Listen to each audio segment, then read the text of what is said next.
we're going to introduce the color trigger.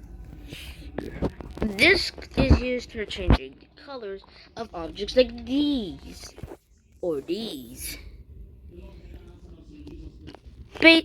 Basic object development.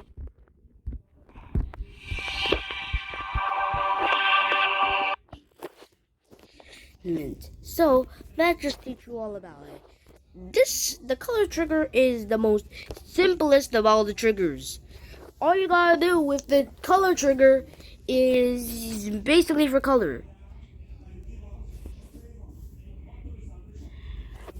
Use the edit special feature and you can choose the color ID, or you could use the background or even any object. You can also set the fade time or the RGB of it. Let's say I'm thinking of a better blue background. All you gotta do is do this. Boom. Notice the shift? How about something more like this? This can just be used for background. It can be used for the ground and the even objects.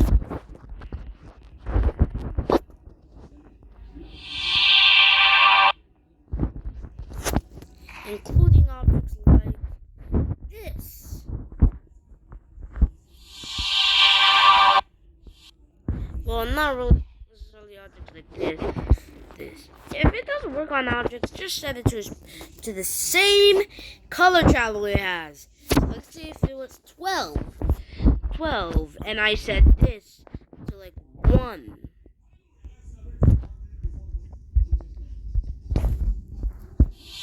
It won't change. But when I set it to 12,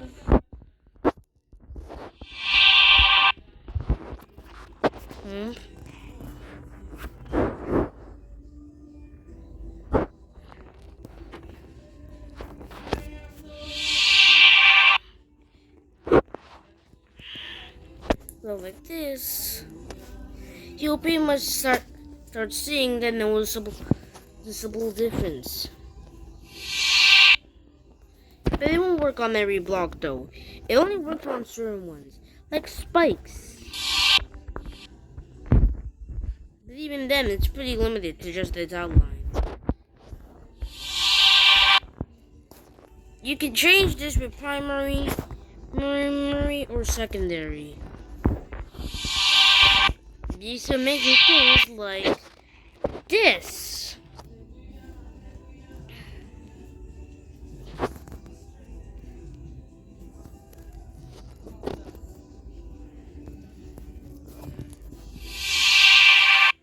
Boom! Now do you see the color in it? The color triggers can pretty much do many things. So let's give a more in-depth example. In front of my very own level. For this one, we're gonna be choosing how about timeline. The level that I have created. Actually, let's try 8 years. Since it's one of the prime examples of this.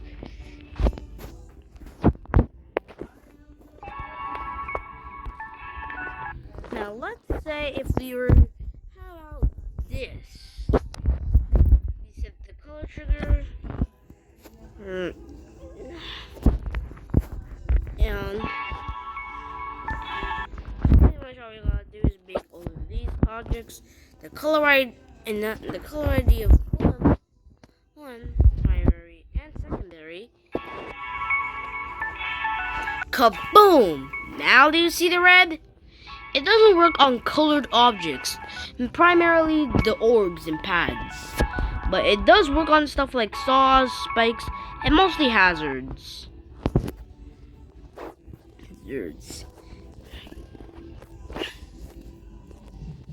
Isn't that pretty cool? Well, no. Now let's check out the next trigger that we should learn about.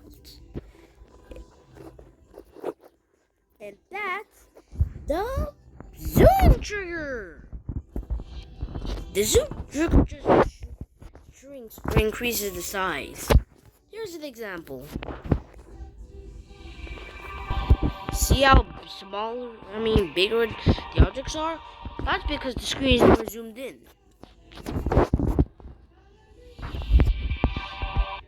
You can zoom in or zoom out.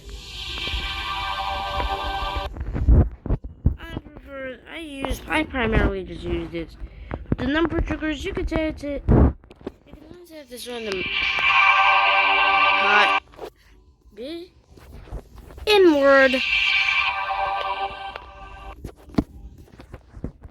If you're using this brick emotes that include the ceiling and a 9 free move, notice how the ceiling primarily also gets smaller. Yeah, so that's kind of a disadvantage.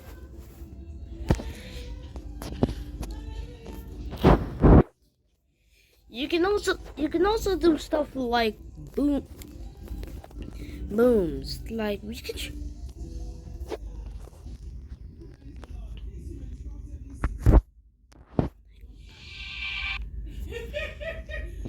Like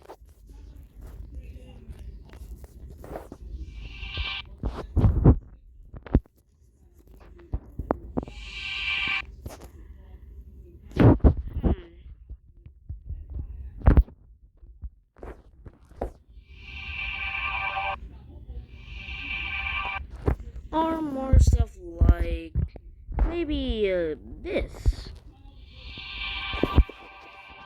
You see, that's the power of the zoom triggers. You can also use it to make teleport triggers. Now, this might be an in-depth conversation, so listen to me very carefully.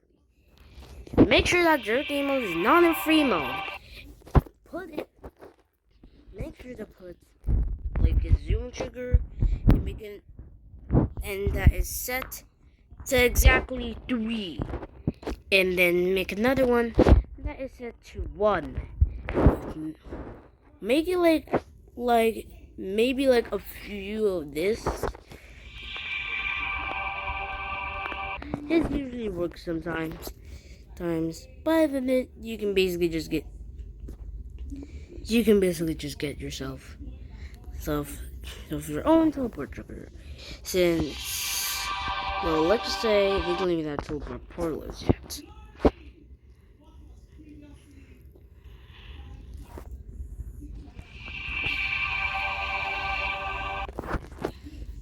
But whatever, that's just not in the conversation. We're also going to learn. Now we're going to learn about another trigger. And that's my favorite of them all. The rotate trigger. The rotate trigger is basically just simple. You use it to rotate the camera from negative 360 to 360 degrees. For transitions, this is literally the most my favorite because there's so much you can do with it. That triggers like FOV or even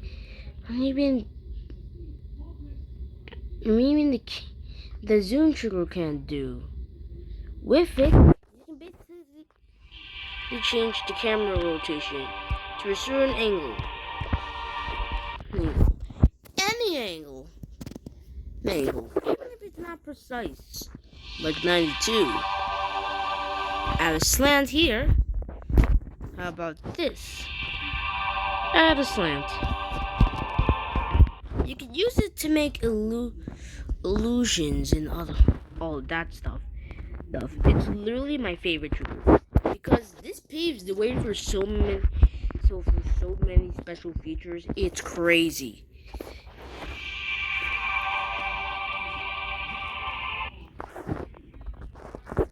You can even do stuff like negative 90. It's just so insane. It's literally my most favorite trigger. But you know what? Enough of the care, and let me actually teach you how it works. So first, you get the rotate trigger, and you can set the rotation to enemy's speed, like this. It can be from very long long to pretty short to literally instantaneous. But the reason why I say this paves the way for so many features is with stuff like doing a mirror portal. Since mirror portals don't actually exist in POLYDASH, this is basically just our way of recreating a trigger. Or rather, I should say the portal. If you by combining these three triggers, the color trigger, and the zoom trigger, and the rotate trigger, you can start making stuff like, well,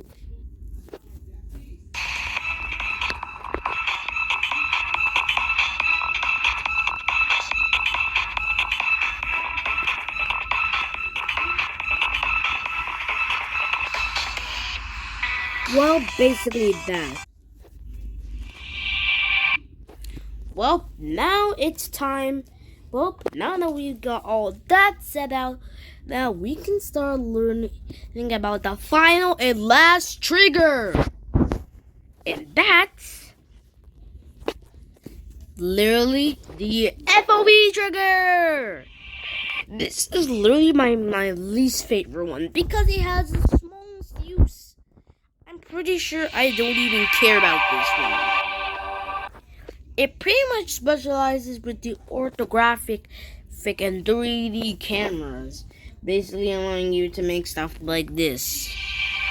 Notice how it starts losing depth in a few seconds? You can also make it to the point where it's very bulky. All you gotta do is adjust the scale. The smaller it is, the more flat it is. Like this. But the more higher it is, the more in-depth it is. Like this.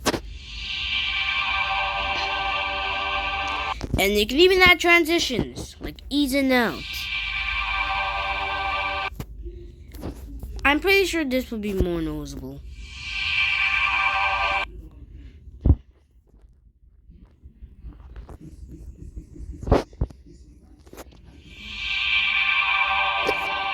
But let's be honest, this barely has a use in my book.